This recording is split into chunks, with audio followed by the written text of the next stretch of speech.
What is up, my magic miscreants? Risen Dragon here with yet another fun deck tech for you, and today is a mono black build that, quite honestly, I'm like, where did I come up with this deck? And I'm not saying that to be arrogant, but this is a deck that on paper it looks like it should not work, but yet it kinda does.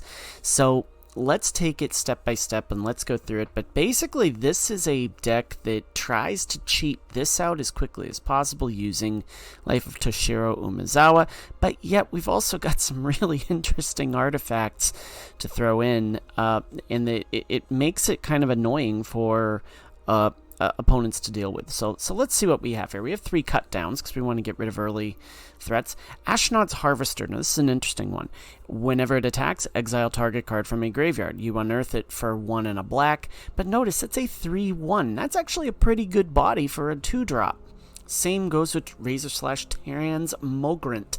It can't block, but it can come back to the battlefield with a +1/+1 counter on it. And if the opponent controls 4 or more non-basic lands, it costs 4 less. So this can keep coming back. Go for the throat. Again, just some spot removal. We are looking at Life of Toshiro Umezawa. Now, the first 2 chapters of this saga, either a target creature gets +2/+2 till end of turn, or a target creature gets -1/-1 till end of turn, or you gain 2 life. That's pretty cool right there. So we're also looking at, when it comes to the battlefield, we pay 1 life and tap, and we add a black mana. And we spend this mana only to cast an instant or sorcery spell. Speaking of which, we're running 2 Debt to the Commies, because we do want to get rid of any threats or enchantments. Speaking of enchantments, we are running Phyrexian Arena because we do want to draw into cards as we go. We are running Soul Transfer as well. Pardon my phone going off. If you control an artifact and an enchantment as you cast this, you may choose both. We can exile target creature or planeswalker, or return target creature or planeswalker card from your hand, from your graveyard to your hand. Okay, now those are all 2/3-drop stuff. Now we're going to look at our high-end stuff. And I say high-end in quotes because there's one that isn't really high-end. All right, we're going to look at Vraska, Betrayal Sting. Now you might be saying, well, why this? Well, for 0, we draw a card and we lose 1 life, and we proliferate. That's important. We want card draw in this build. Also, -2, it's -2. We target creature becomes a treasure artifact. With tap, sacrifice this artifact, add 1 mana of any color, and loses all other card types and abilities. And -9, if player has fewer than 9 poison counters, they get a number of poison counters equal to the difference. Okay, now this one's an interesting one. Teresian Mindbreaker, and I saw MTG Hillbilly playing this, so shout out to him for giving me this idea. Whenever it attacks, defending player mills half their library rounded up. Now, we can't really unearth it because of the fact that its unearth is 1 and 3 blue. We just don't have those, that mana base. But we throw this down, it becomes a 6/4. That's a pretty big beastie to deal with. All right, now I say on the high end of things, Phyrexian's Fleshgorger. Yes, it's a 7-drop, but for its prototype, which is 1 and 2 black, it becomes a 3/3 with Menace and Lifelink. And the ward is pay life equal to Phyrexian Fleshgorger's power. Okay, so really we're looking at only about 7 really truly high-end cards here. And of course, Breach the Multiverse being the big one here, because each player mills 10 cards. For each player, choose a creature or planeswalker in that player's graveyard. Put those cards onto the battlefield under your control. Then each creature you control becomes a Phyrexian in addition to its other types, okay? Which is a pretty bomb card, okay? It really is. It's one that is just really, really fun to play with because, I mean, why play your own graveyard when you can play your opponent's? All right, we're running 15 Swamps, 2 Takanumas, 1 Dross Pits, 2 Mirexes just in case. And this one, actually, I want to share this. I was up against a Boros build in Casual trying to fine-tune this deck, and this came into play because they were running a Quintorius, and it basically that card can exile cards, and we were able to cast a Breach the Multiverse for free. We're running 2 Mishra's Foundry just so we can get some just so we can get some more threats on the board. And Mycosynth Gardens is interesting because what you can do with this is it becomes a copy of target non-token artifact you control of mana value X. We are running artifacts for our creatures. We, in fact, are running, let's see, there's 4, 8, 12, 16, 18, no, 14 artifacts. Okay, so it can definitely come into play in a big way. Let's look at our sideboard. Cut down, we're running 1 more of those. I always like to include Fake Your Own Death. We're running 3 of those, just in case we come across spot removal. It's kind of interesting to mess with. We're running 1 more Go for the Throat, 3 Paths of Peril, 3 Dreams of Steel and Oil, 2 Duress, and 2 more Soul Transfers. Okay, and Soul Transfer, we're running 2 there. So this is a very funky deck, to say the least, but it's one that, on paper, it shouldn't work, but in play, it kind of does. So let's check it out. If you're new to my channel, we do a best of 1 and we do a best of 3, just so you can see how the deck functions in either of those environments. So without further ado, let's get to the mono black games. We are against Bruce Norris for our best of 1 matchup. We will keep, because this is interesting, because we've got a few good threats on the board at the moment. So I think, though, that's interesting, because we can do some stuff with this. We can definitely do some stuff with this. So yeah, let's see what we're up against here. Against Bruce Norris. Wonder if they're any relation to Chuck Norris. I heard that Chuck Norris, when he does a push-up, he doesn't push himself up, he just kind of pushes the world down. I also heard that, yeah, I'm sure you've heard all of these things, but I'm sure you have. So we're going to do this. We're going to do cut down, drink. We're going to do this. You know what? Let's get some damage across, and let's exile the Duelist. Boom. Bye-bye. There is a cool hand right there. Or a cool turn. 5 damage. Not too bad. Yeah, so let's see what they come up with next. Bruce Norris. I do have a Soul Transfer, so that could get funky. Lion Sash, eh? That's gonna go bye-bye.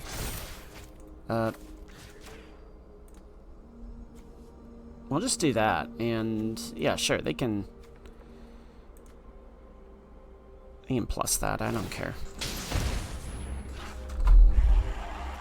Boom. Okay. There we go. Guess that didn't make much of a difference. Not sure what happened there, but okay. That's fine. Just do this. And we'll do this. And we'll just do that. So I guess one could say that this is a mono black artifacts with a breach build. I for whatever reason, you can see kind of how it's working here. We'll see what Bruce Norris does here, though, because who knows? I mean, what am I up against here? Okay. Maybe it's like a buff deck, like a Selesnya buff deck. I'll call it Selesnya buff, I guess, because, I mean, if you think about it, you have this... yeah, okay. So okay, Siege Veteran. Enduring Bond Warden, okay.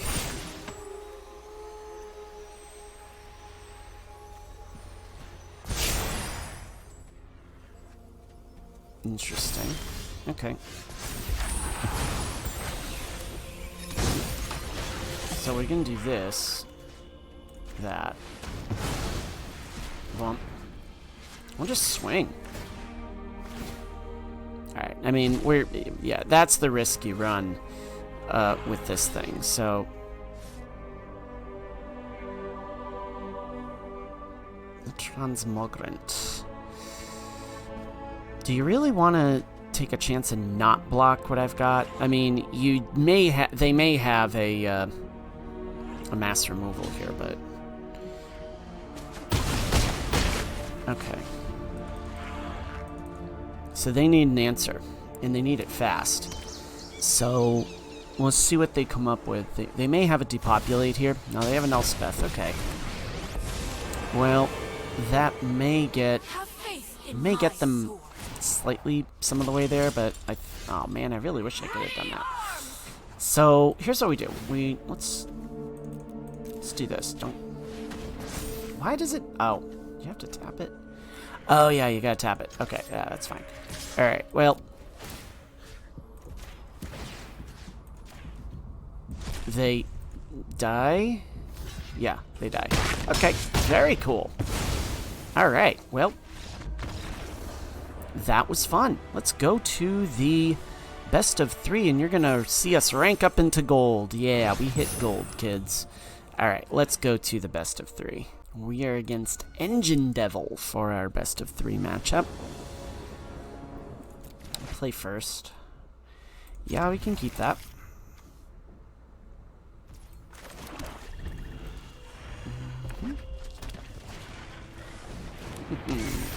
Interesting. Alright, well, guess what? We're going to do this. I'm going to gain some of that back. See how we do against mono red. I mean, this is Phoenix Chick. Okay. Cool. Boom. Another Phoenix Chick. Alright, cool. -1. That's fine. Yoink, we do this. And actually have them exile their Kumano. I don't need that on my conscience. So let's see, what do they do? Another Phoenix Chick. Okay, fun. Another Monastery Swift Spear. Okay, cool. And guess what? They're all dead. So here's what we do. Cut that down. Go for the throat on that. Boom. Okay, cool. And now we have all these transmogrants to work with. So, knock it off, Doug. So we'll see what happens. Blood Feather Phoenix. Been seeing a lot of that. Been seeing a lot of that in this particular meta. So, I say we just swing in for some damage and then see what they do.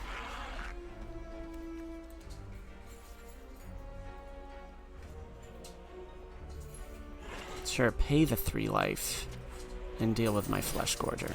And here he's Warcrafting. Okay. Well, that's fun.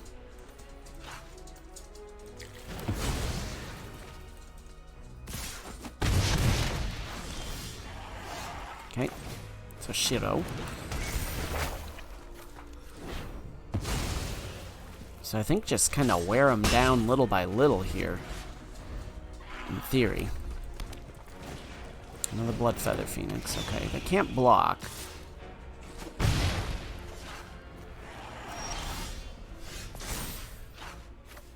Let's do this.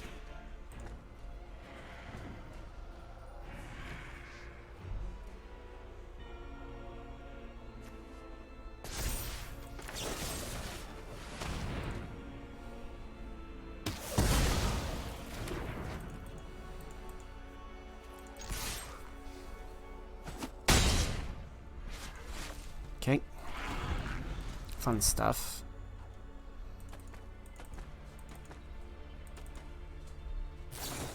Play with fire. Okay, and they can bring that back. You can bring back a bunch of those. And now you have another play with fire and lightning strike. Okay, that's fine.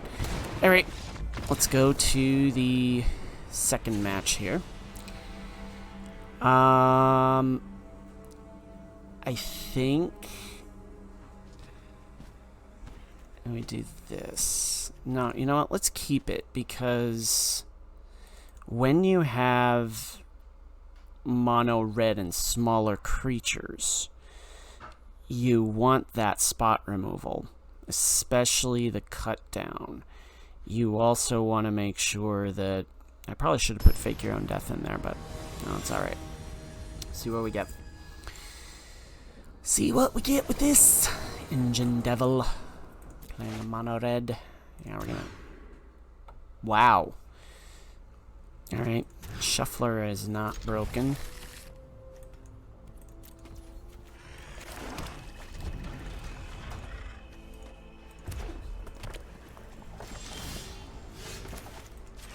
I'm just gonna keep that as is. They'll hit us with a Play with Fire. Yep. Okay.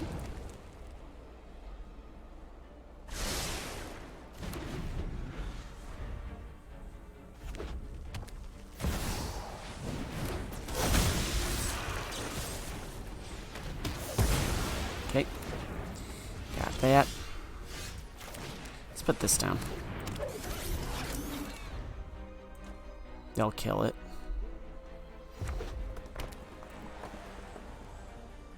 I mean, really, you're at the mercy, though, especially in this build, you're at the mercy of the, you're kind of at the mercy of your draws, because you need to get those land bases, as you can see here. So, let's put this down. Just did not get our land base secure here, and I probably should have...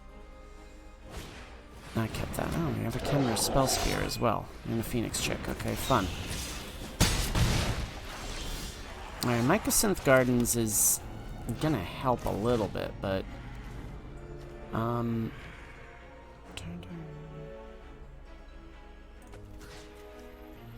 Yeah, I don't need that getting bigger. So... swing in with that, I guess. Debt to the Kami is probably going to come down next. The Bloodthirsty Adversary. Okay, so you can't pay that much.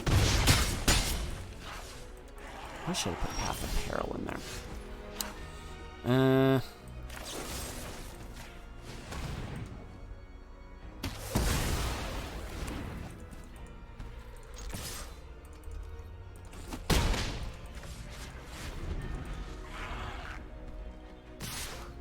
And they just swing and hit us with a Lightning Strike or a... No. Interesting. Alright, Debt to the Kami, exile a creature they control.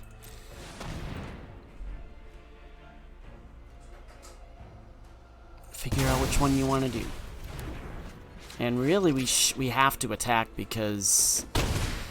I mean, it can't block. We might as well. So... Yeah, we get Lightning Striked. No! Here's the Breach the Multiverse. Yeah, just...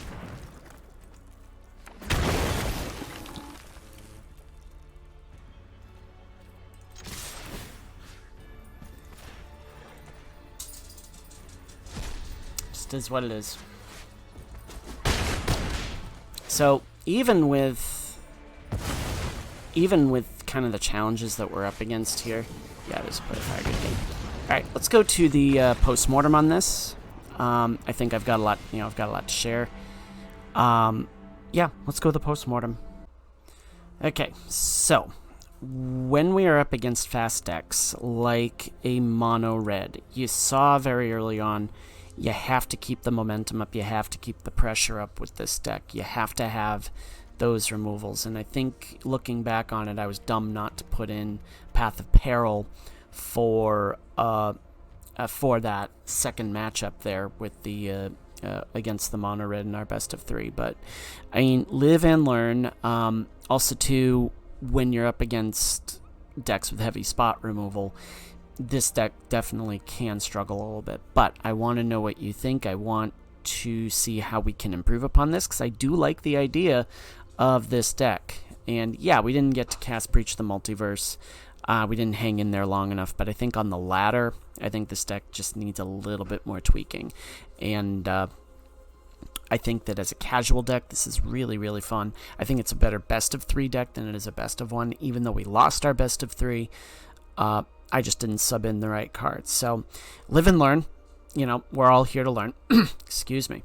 So if you like what you saw, Leave a like, leave a subscribe, and as always, my magic miscreants, may all your draws be godlike, may all your spells hit the board. Risen Dragon is out. Enjoy the rest of your day.